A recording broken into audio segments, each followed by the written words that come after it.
Good morning po sa inyong lahat. Nasa Burauen, Leyte po tayo at inaabangan po natin ang paglipad nitong dalawang agila. So, babae at lalaki po ito. Sana dumami sila pagdating ng panahon. Si Uswag, ito ay isang lalaki na na-rescue sa Mount Apo sa Davao taong 2023. At ito naman si Carlito, si Carlito ay babae po ito. Na ano naman siya, na-rescue naman siya taong 2022. Eto na oh. From Agusan del Sur, grabe. Tapos nandito nakarating sila, nandito sila sa Leyte ngayon. Ayan, so abangan po natin ang kanilang paglipad. Sana talaga yumabong pa sila. Kasi nandito na sila sa sa kanilang totoong tahanan.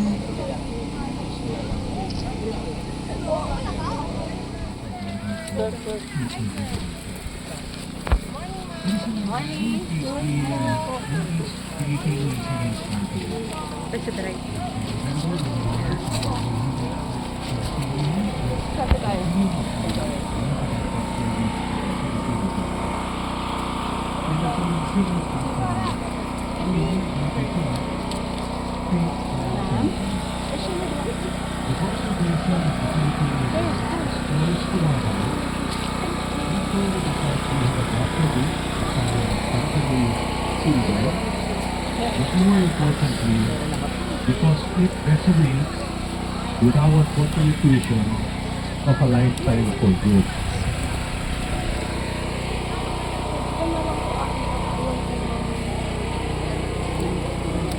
As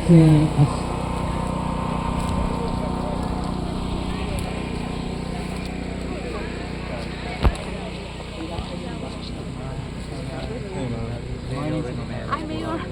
Morning po. Hi, Rodney. Hello. Morning, sir. Very nice to meet you. Your father? Yes, yes. Hello, Secretary. Hi. Representative News. Yes po. Hi, hi. Secretary, balita po. Good to How see are you. you? Thank you for making it. Yeah. That is okay. Perfect. Have a seat. Have a seat. Hi, Where will honey. you go? How are you? Sulayla. Very nice to meet you. You know how excited we are with the release of Carlito and Uswag. And so without further ado, let us all welcome to the Secretary of the Department of Environment and Natural Resources, Honorable Antonia Tony Yolo Loizaga. A round of applause, please.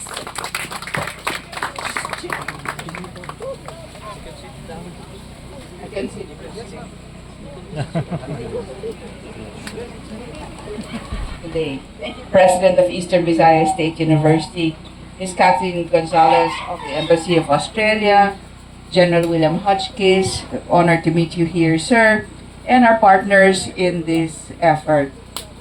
Let me first say thank you very much for making it out here. Hindi po ako naligo lang sa pawis in order to make it to this site. But it was a very beautiful walk, I should say. If the weather were any cooler, it would have been greater, but such as it is, we're very glad to be here, and it's quite an honor to be here amongst you and joining you in this occasion. In 2015, the DNR, in collaboration with the University of the Philippines, Diliman, and the Philippine Eagle Foundation, embarked on a program called Reintroduction of the Philippine Eagle in Leyte, ensuring the survival of the King of the Birds. This program commenced with a series of field expeditions which confirmed a sad reality of the bird's absence in the forests of Burauwen following Yolanda, as mentioned by General Hotchkiss. However, all was not lost.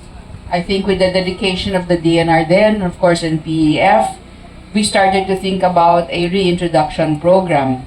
And through the efforts of the UP Diliman Institute of Biology, there was a profiling study for DNA which studied the Philippine eagle subpopulations in Luzon, Samar, Leyte, and Mindanao.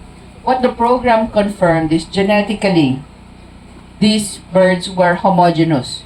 Therefore, that established the basis for our being able to design a reintroduction program into areas which, of course, had suffered the loss of the species. As some of you may know, very recently, with the Philippine Eagle Foundation as well, and the DNR, there was a release of another eagle that was actually discovered in Apayao.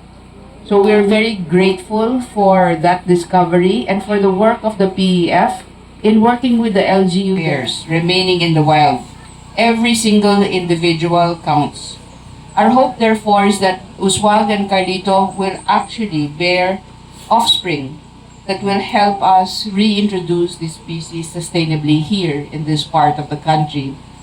I also wish to say that we in the DNR are very grateful to Speaker Martin Romualdez, principally because this is the first time in 2024 budget that we obtained species-specific conservation funding, and the Philippine eagle was among that species. When we first took this to Congress, it was Speaker Romualdez who made sure that the funding was made available. So this year, 2024, there is funding for conservation for the Philippine eagle, the tamarao, the marine turtles, as well as Palawan kakadu, and the dugong. So these were specifically funded under our 2024 budget. So we hope for your support as we go for more funding for additional species that are threatened as well. Please join me as well, and Denise knows this, in congratulating the Philippine Eagle Foundation, its staff, and their partners such as the Mohammed bin Zayed Foundation for their excellent work in reintroducing and caring for the captive eagles as well. Let's carry out the spirit of conservation as well as resilience in terms of planning our future in light of the complexity of climate change, as has already been mentioned. General Hotchkiss, just for your information as well to share, in Yolanda, I was working with the Philippine Air Force in Mactan with General de Baraturda in also the logistics systems that were supporting all the delivery of the aid to those affected. So thank you very much po for all your work. I think that this must be a work of many hands. Hindi lang po ang DNR, hindi lang po ang private sector, hindi lang po ang foreign partners from Australia and of course the UAE, but the community itself. So one of the issues that we have learned from the study by the Philippine Eagle Foundation is that the community needs a very strong foundation for sustainable livelihoods in this area. Sa DNR po, we have biodiversity-friendly enterprise support.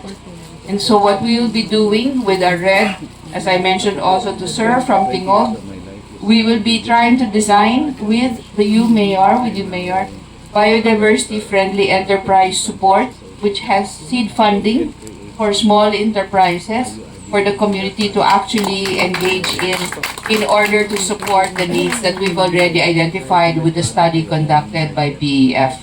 It's a very informative study, and we understand that there are already impacts being felt by the community in terms of climate change, apart from hardships that are related to the geography that is here. But certainly, we feel that there is a lot of hope. You have water, which is one of the most priceless of natural assets. And so with water, there is life. We can actually work together to design those sustainable livelihoods for the community. So thank you very much po for all this work, and we look forward to a more fruitful partnership with the community and the private sector and the universities and in the future. Maraming salamat po.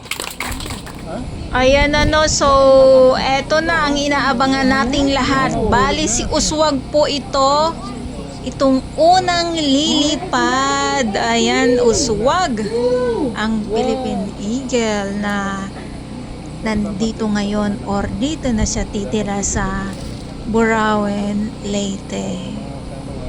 So, abangan natin kung saan to pupunta. Paparami ito. Oh! Ayun na. Ayun na. Ayun na, naku, nasa Ayun na. Akala niya kakain siya. Pause muna. Ayun na! Ayun na! Dumapo siya. Uy, ang galing. Lumapo sa nyog. Akala niya, nasa nyog. Nasa nyog eh, kumapit siya. Ayun o.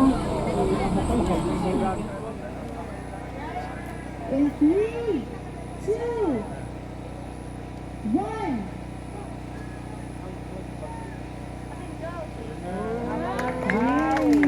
laki pala niya.